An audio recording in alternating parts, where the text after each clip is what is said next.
ನಮಸ್ಕಾರ, ನಾನು ನಿಮ್ಮ ಡಿ ವಾಯ್ಸ್ ಕರಿಯಪ್ಪ. ಇವತ್ತು ಒಂದು ವಿಶೇಷತೆ ಏನಪ್ಪಾ ಅಂದ್ರೆ, ತಂದೆನೇ ಮಗನ ಹೆಂಡತಿಯನ್ನ ಅಕ್ರಮವಾಗಿ ಇಟ್ಕೊಂಡಿದ್ದಾನೆ. ಸಾಮಾನ್ಯ ಅಂತ ತಿಳ್ಕೊಂಡ್ರ ಅಲ್ಲ, ಮಾಜಿ DGP. ನೋಡಿ, ಪೊಲೀಸ್ ಇಲಾಖೆಯ ಪ್ರತಿಯೊಬ್ಬರು ನೋಡಲೇಬೇಕು ವೀಕ್ಷಕರು. ಪೊಲೀಸರದು ಕರ್ಮ ಒಂದ್ ಕಡೆ ಬಗೆಹರಿಯುತ್ತೆ. ತಪ್ಪು ಮಾಡಿರ್ತಕ್ಕಂಥ ವ್ಯಕ್ತಿದು ಅಂತಾರಲ್ಲ, ಹಂಗೆ ತಂದೆ ತಾಯಿ ಬಂಧು ಬಳಗ, ಅಣ್ಣ ತಮ್ಮ ಅಕ್ಕ ತಂಗಿ ಎಲ್ಲರದು ಒಂದೇ ಸಲ ಪಿಕ್ಚರ್ ಬರುತ್ತೆ ಅಂತಾರಲ್ಲ, ಹಂಗೆ ಈ ಪೊಲೀಸರ ಒಂದು ದೌರ್ಜನ್ಯ ಇಷ್ಟರ ಮಟ್ಟಿಗೆ ಆಗಿಬಿಟ್ಟಿದೆ ನೋಡಿ. ಸ್ವಂತ ಮಗನ ಹೆಂಡತಿಯ ಮೇಲೆ ಕಾಮದೃಷ್ಟಿಯಿಂದ ನೋಡಿ FIR ದಾಖಲಿಸಿದ ಸ್ಟೇಷನ್. ನೋಡೋಣ ಸಂಪೂರ್ಣ ವಿವರ. ಮಗನ ಕೊಲೆ ಆರೋಪದಡಿ FIR. ಅನುಮಾನಾಸ್ಪದ ಸಾವಿಗೆ ಪ್ರಕರಣಕ್ಕೆ ಸಂಬಂಧಿಸಿದಂತೆ ಪಂಜಾಬಿನ ಮಾಜಿ DGP ಮೊಹಮ್ಮದ್ ಮಸ್ತಾಫ್ ಪತ್ನಿ ರಜಿಯಾ ಸುಲ್ತಾನ್ ವಿರುದ್ಧ FIR ದಾಖಲಾಗಿದೆ. ಮಗ ಅಖಿಲ್ ಅಖ್ತರ್ 35 ವರ್ಷ ಅಕ್ಟೋಬರ್ 16ರಂದು ಹರಿಯಾಣದ ಪಂಚಕುಲದಲ್ಲಿ ಅನುಮಾನಾಸ್ಪದ ರೀತಿಯಲ್ಲಿ ಸಾವು. ಶುಕ್ರವಾರ ದಾಖಲಾಗಿರುವ FIR ಪ್ರಕಾರ ಮೃತ ವ್ಯಕ್ತಿ ಅವರ ಕುಟುಂಬದ ನಡುವೆ ಅಸಮಾಧಾನವಿತ್ತು. ಆ ಸಂಬಂಧ ಕೇಂದ್ರ ತನಿಖಾ ದಳವು ಅಂದ್ರೆ CBI ಈ FIR ಅನ್ನ ದಾಖಲಿಸಿದೆ. ಮೊದಲು FIR ಆಗಿದ್ದು ಈ ಪಂಚಕುಲದಲ್ಲಿ. ಪಂಚಕುಲ ಅಂತ ಹೇಳಿದ್ರೆ ಅಲ್ಲಿ ಒಂದು ದೇವಸ್ಥಾನವಿದೆ. ಆ ದೇವಸ್ಥಾನದೇ ಪಂಚಕುಲ ಮಾನಸ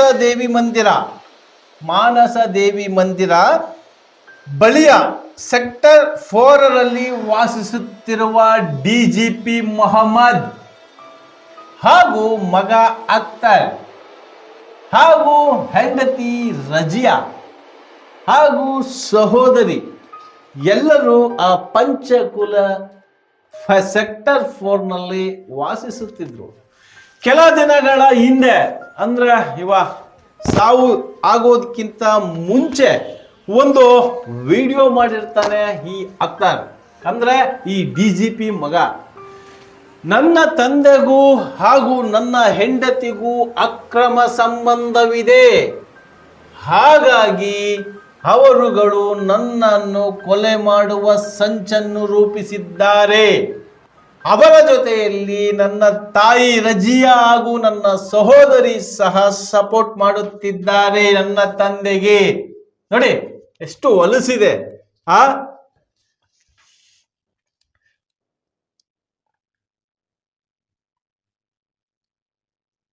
ಅಖ್ತರ್ ಪತ್ನಿ ಸಹೋದರಿ ವಿರುದ್ಧವೂ ಕೊಲೆ ಮತ್ತು ಕ್ರಿಮಿನಲ್ ಪಿತೂರಿ ಆರೋಪದ ಮೇಲೆ BNS ಸೆಕ್ಷನ್ಗಳ ಅಡಿಯಲ್ಲಿ FIR ದಾಖಲಿಸಿದೆ ಎಂದು ಹೇಳಿಕೆ ತಿಳಿಸಿದೆ. ಆಗಸ್ಟ್ 27ರಂದು ಸಾಮಾಜಿಕ ಮಾಧ್ಯಮದಲ್ಲಿ ವಿಡಿಯೋ ಪೋಸ್ಟ್ ಮಾಡಿದ ಅಖ್ತರ್ ತನ್ನ ಪತ್ನಿ ತನ್ನ ತಂದೆಯ ನಡುವೆ ಅಕ್ರಮ ಸಂಬಂಧ ಇದೆ ಎಂದು ನನಗೆ ಕಂಡು ಬಂದಿದೆ ಎಂದು ಆರೋಪಿಸಿ ತನ್ನ ತಾಯಿ ಮತ್ತು ಸಹೋದರಿ ಸೇರಿದಂತೆ ತನ್ನ ಇಡೀ ಕುಟುಂಬವು ಆತನನ್ನು ಕೊಲ್ಲಲು ಮತ್ತು ಸುಳ್ಳು ಪ್ರಕರಣಗಳಲ್ಲಿ ಸಿಲುಕಿಸಲು ಸಂಚು ರೂಪಿಸುತ್ತಿದೆ ಎಂದು ಉಲ್ಲೇಖಿಸಿದ್ದು ಎಂಬುದಾಗಿ ಸಂಸ್ಥೆ ತಿಳಿಸಿದೆ. CBI ಸಂಸ್ಥೆ ತಿಳಿಸಿದೆ. ಮೊದಲು FIR ದಾಖಲಿಸಿಕೊಂಡಿದ್ದು ಪಂಚಕುಲ ಪೊಲೀಸರು. ಯಾಕೆಂತಂದ್ರೆ ಅದು ಯಾವ ಸ್ಟೇಷನ್ ಲಿಮಿಟ್ ಅಲ್ಲಿ ಇರುತ್ತೆ ಆ ಸ್ಟೇಷನ್ ಲಿಮಿಟ್ ಅಲ್ಲ. ಈ ನಂದು ಟ್ರಾನ್ಸ್ಫರ್ ಮಾಡಿದಾನಲ್ಲ ಸುನೀಲ, ಅದಡಿ ಸ್ಟೇಷನ್ಗೆ ರೌಡಿ ಶೀಟರ್, ಆ ರೀತಿ ವಿಷಯ ಬಹಿರಂಗಪಡಿಸುತ್ತಿದ್ದಂತೆ ಕೊಲೆ ಮಾಡುವುದಾಗಿ ಬೆದರಿಕೆ ಹಾಕುತ್ತಿದ್ದಾರೆ ಎಂದು ಆರೋಪದ ದೂರು ನೀಡಿದ್ದರು.